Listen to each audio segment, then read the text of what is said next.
This morning I woke up and went onto YouTube and I was recommended this video you see on screen by this YouTuber known as Planet Minjay, a K-pop commentary YouTube channel where they talk about their thoughts on K-pop. And I'm like, brutally honest, okay, this has got to be some tea that I'm gonna get to shit on. Let's go watch it. And you know, it turns out there wasn't too much tea. It was just them sharing their opinions, but brutally in front of it. So I'm gonna brutally re-rank it by just re-ranking it based on what I like. But it's the correct thing, according to my opinion. Go check out the original video if you want Planet Minjay's opinions on what they think. I'll put the original rankings on here, but if you want to know why they ranked it a certain way, go check out the original. Subscribe if you're new here. I do rap-related stuff. Normally, this is kind of a different thing for me that I'm trying, but hey, I thought I'd do something fun today. So let's dive into this and start off with number 10. So yeah, we're starting off with Treasure, and Treasure ain't it for me. I haven't liked a single title from them, and only one B-side, which was ironically a rap-heavy B-side, and that's what someone showed me through DMs, and I didn't even add it to my playlist. It was just something I was like, oh, that's pretty cool, okay. But yeah, Treasure's always been painted to me as this like YG's next insane rap group, mixing Winner and Icon, but you know, for me, it's just like, Treasure has turned into the things I dislike about Winner and Icon combined, leaving out the good parts of both of those groups that I ended up loving. Shut up, go crazy high. Now Oneus, I like one song from them, Shut Up Crazy Hot. Outside of that, I don't get the hype behind them. Like Raven and Lito always tend to be very average when rapping, not bad by any means. They're both really consistently average rappers and sometimes showing little sparks of greatness to them, but they've never really done any mind-blowing verses to me, even though they're presented by their fans as like these hidden gems of rappers in K-pop, and I just don't see it. Like overall, the songs from Oneus are consistently kind of bland. Like Oneus hasn't done anything I would consider bad. It's just I never find myself wanting to go back to listen to them besides Shut Up Crazy Hot.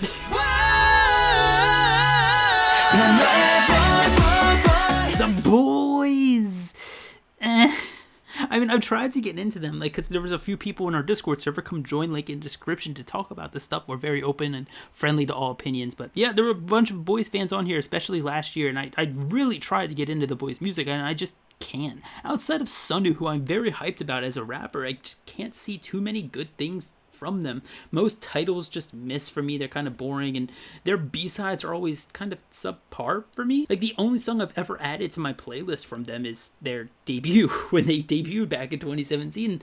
Yeah, they've supposedly been on this trajectory to skyrocket in popularity, but I just don't see it.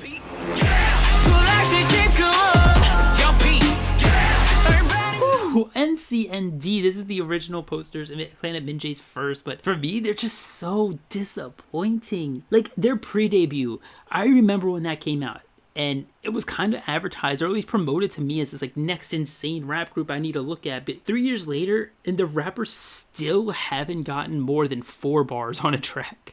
Like, Top Gang is their longest rap of 8 bars each for each member. It's crazy. Like, maybe I would like their songs and the group overall if they structured their songs a lot better and around their strengths, but I feel like they're a team who are trying to use their weaknesses to boost themselves instead of their strength. Like MCND, I promise you, make one song, just one song with the song structured like this, and you'll be so much better. At least for me.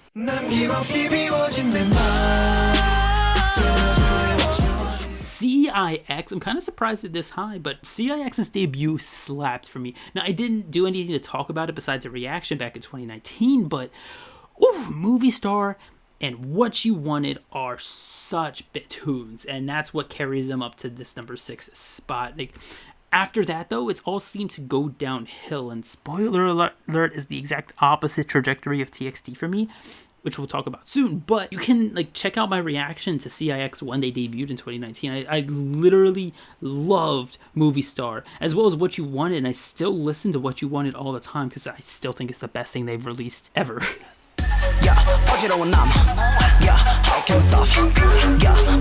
Number 5, we have Ateez, which I'm kind of surprised they're this high for me, but hot take, And my hottest take on this list, Ateez are the most overrated 4th gen group, and I really don't know why. Hongjoong is like a decent producer, and him and Mingi are also solid rappers, but like overall as a group, their songs all have this very distinctive sound I can't get into. It's like unless you love that sound, that specific sound, you can't really like most of Ateez's music. It all stems from like back at like their debut with Pirate King, and I never got into what like I would call this pirate sound, if you will, like a deep voice with a held note in the chorus. Most of their EDM is way too much for me as well, and they don't have anything that keeps me listening past this EDM and vocals. Like Jungkook's high notes are a gem, though, since the high notes are becoming like a dying feature in K-pop. But outside of that, I really only have a handful of tracks from them that I enjoy. Like, Ateez, please release more sounds that sound like Precious. Now, number 4's Enhypen. I'm very middle of the road for Enhypen, which kind of fits as what they're for. It's like, they have some songs that have kind of been like almost a classic for me already. Like Drunk Days was so good when it dropped.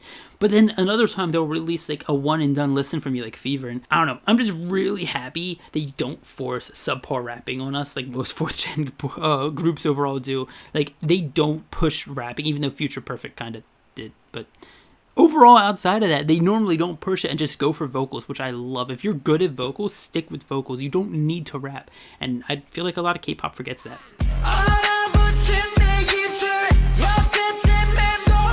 TXT, I am surprised at this high. If you would ask me in 2019 if TXT would be number 3 on this list, I would have said no hell, no fucking way. How would TXT be that high? But they are. Like, I hated TXT back when they debuted and back in the day, but in the past 2 years they've really come into their own for me. This is like an emo bad boy style is very unique to them and really made it their own. It's like grungy punk pop sound, and it's not overdone too because they're really the only ones who do it, and it's in a tasteful way where they're not like drowning it in continuing to do the style over and over and over. They're still at the start of it, and I can't wait to see where they go next with this style because it's a very TXT sound. They made it their own, and I really hope that they stick with this because they've just impressed me more and more. Like Frost being my favorite song last year.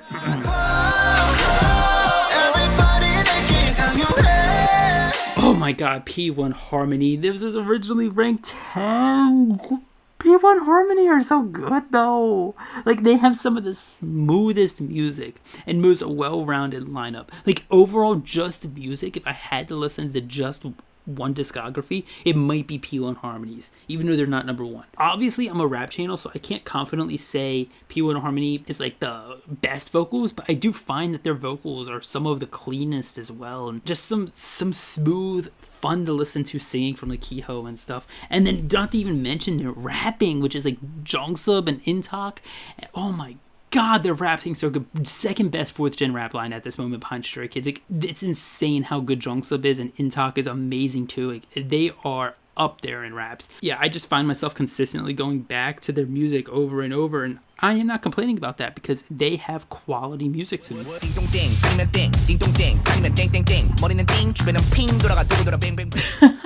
Like, do we even need to talk here? Just go watch my videos and you'll see.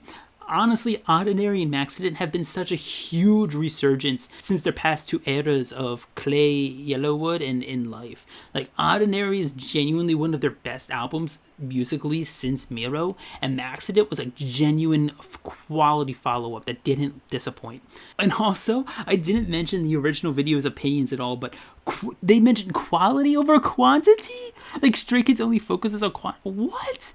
Maybe it's just me as a rap biased person who listens to Stray Kids and K-pop, but man, Stray Kids' music are quality, like especially recently. Have you listened to some of the rapping that they've done, like actually like focused in on the flows and the like the ideas behind the rapping and the musicality behind it? Like Bang Chan's second verse in Case 143, it's so just smart songwriting to me. I don't know how you can say it's quality over quantity, but hey, that's just me, I guess. But Stray Kids easily have like the biggest discography in all of K-pop that I enjoy. Probably only second to old BTS, like, you know, pre Wings and earlier BTS. But yeah, so that's gonna do it. That's my re-ranking of these brutally honest rankings from Planet MCND. Again, go check out the original video that I'm referencing here to hear their opinions. And yeah, I hope you guys enjoyed. Let me know your rankings down in the comments below. I'd love to see what you guys think, because I have a lot of unpopular opinions here. But yeah, this is how I'd rank the 10 groups that were given to me. Yeah, I hope you see you guys in the next video. Thank you all for watching.